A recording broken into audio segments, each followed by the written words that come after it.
அம்மினதாபின் ரதங்கள். நினையாததற்கு முன்னே என் ஆத்மா என்னை அம்மினதாபின் ரதங்களுக்கு ஒப்பாக்கிற்று.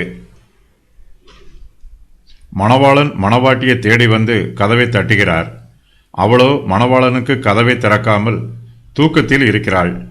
மணவாளன் தன் மணவாட்டியின் மீது பிரியம் இல்லாதவராக அவ்விடத்தை விட்டு போய்விடுகிறார்.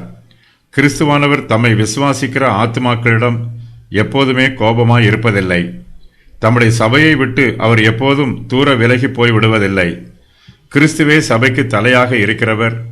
தம்முடைய பிரசன்னம் சபைக்கு தேவையாக இருப்பதை அவர் அறிந்திருக்கிறார். மணவாட்டியும் மணவாளனை காணாமல் துக்கத்தோடு தேடிக்கொண்டிருப்பதை அவர் கவனித்து பார்க்கிறார். மணவாட்டியின் மீது தமக்கு உண்டாயிருந்த கோபத்தை நீக்கிவிட்டு அவர் மறுபடியுமாய் மணவாட்டியினிடத்திற்கு வருகிறார்.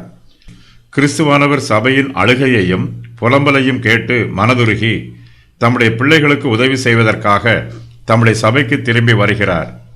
என் ஆத்துமா என்னை அம்மினதாபின் ரதங்களுக்கு ஒப்பாக்கிற்று என்று மணவாளன் சொல்லுகிறார். இனிமேலும் மணவாளனால் மணவாட்டியை பிரிந்து தூரமாய் விலகி போக முடியவில்லை. தாம் நேசிக்கிற தம்முடைய மணவாட்டியிடம் சீக்கிரமாய் திரும்பி வந்துவிட வேண்டும் என்று மணவாளன் தீர்மானிக்கிறார்.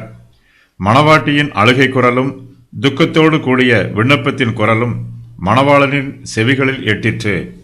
உடனே மணவாளன் அம்மினதாபின் ரதங்களைப் போல தம்முடைய மணவாட்டியிடம் விரைந்து வருகிறார். அம்மினதாபின் ரதங்கள் அழகானவை, வேகமாய் ஓடக்கூடியவை. கர்த்தரை விசுவாசிக்கிறவர்கள் அவரிடத்தில் வந்து சேருவதற்கு எப்போதும் ஆயத்தமாய் இருக்க வேண்டும். விசுவாசிகள் தங்கள் பாவத்தினாலும் கீழ்ப்படியாமையினாலும் கிறிஸ்துவை விட்டு தூரமாய் விலகி போய்விட்டாலும் தங்களுடைய பாவங்களுக்காக மனம் வருந்த வேண்டும். கிறிஸ்துவை முழு ஆத்மாவோடும் முழு மனதோடும் முழு பலத்தோடும் தேட வேண்டும். தேடுகிறவர்கள் மாத்திரமே கண்டுபிடிப்பார்கள்.